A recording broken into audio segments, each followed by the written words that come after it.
Hello mga may loves! Anak ng Mama Isa, it's me, James.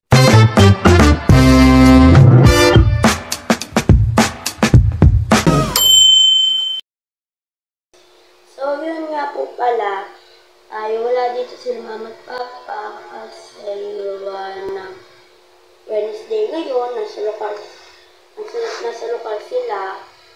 So, shoutout nga po pala muna kay Sister. So, ang gagawin ko ngayon ay pagtupin ng mga gamit. So, ito, tutupin natin ito lahat. Sabi ni Mami.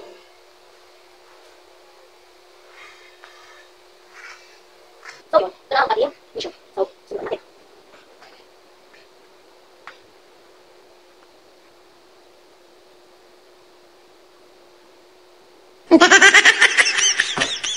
So, yun guys. Tapos, matatapos na rin tayo sa wakas ng mga tupian na tinan nyo naman ang ating mga tinupay. Ito pang mga nasa likod. Dahil ang ating tinupay ay bundok na. Bundok na. Dahil tapos na tayo sa mission 1, pupunta naman tayo sa mission 2. Punta na tayo sa mission 2! Di natin po tatagalin pa! Tara na! So guys, nakawali na tayo sa mission 2! Dahil natapos na natin gamitin ang mission 1 at sa mission 2 hayusin lang natin ang aking gamit. Ang aking susuotin. Dahil Thursday bukas ay PE tayo ngayon. PE tayo bukas. So, tatanggalin na natin ito. So, kukuha tayo ng hanger. Hintayin muna tayo dyan. Tayo yung nakabalik na. So, aayusin na natin ang ating susuotin bukas dahil Thursday bukas tayo ay PE ngayon. Bukas. Natin bukas. Baka magkamali na naman ako ng banggit. So, ayusin na natin sa pamamagitan ng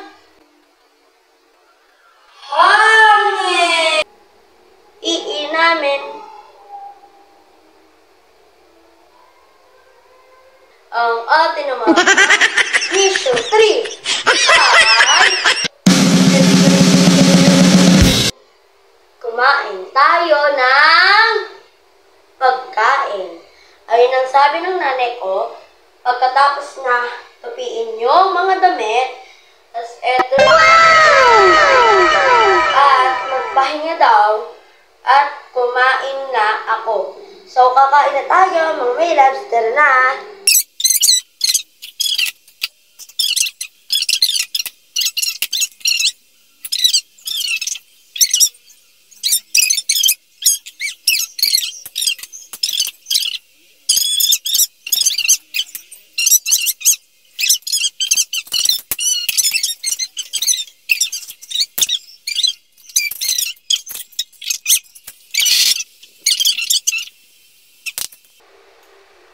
So yun, ayoko ng medyo baboy. As gulay na lang po ang kinuha ko. So, let's eat!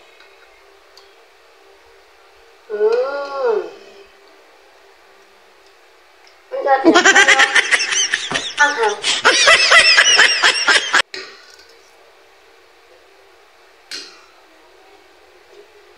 Ang pinis sarap po ng luto ni Mama. Hindi nga! Kakain kaya ako habang nakain. Magkukwento ako. So yun, kanina, nakauwi na ako. Galing school.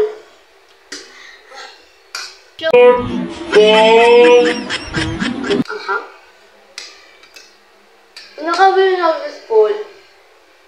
Pinamadali ako ni Mama.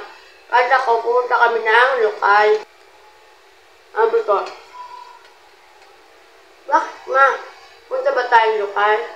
Hindi, ako lang. Kasagawa ng marami akong ginagawa.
Nung sinabi niya yun, sabi ko, ako na pong bahala dyan, ma.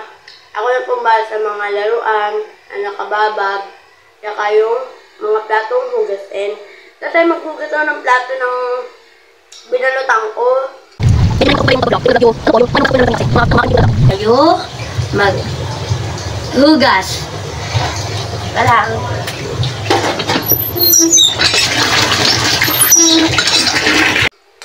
Yun, sabi ko, sabayin ko na. Nung tinulungan ko si mama, nagmamadali na mabadali. Hindi niya alam na lock pala niya yung pinto ng kwarto. When? Yun nga, madali siya, nabihis. Sabi niya, kumit daw kasi siya. Luwan daw, nandun na po si Papa, dun sa lokal. Sabi ko, sige po, hindi muna po ako magbablog. Ayun na yun. Ayun na yung vlog ko ngayon. Hindi na yung magpa-vlog ha. Ikaw na mag-edit. Sabi ko, sige po, hindi naman po ako mag-edit. Hindi ko na tutulungan si mama sa pagbablog. Tapos ko lang ito. Ilang oras na po. Hanggang dito na lang muna po ang vlog ngayon, mga kakulit. Ay, mga kakalokohan. Kasi yung mga kakulit na kuhan. So, yun. Bye-bye, mga kalokohan. At saka mga my loves. Sa susunod nating vlog ay marami pang video. Sobrang bye-bye, mga kalokohan.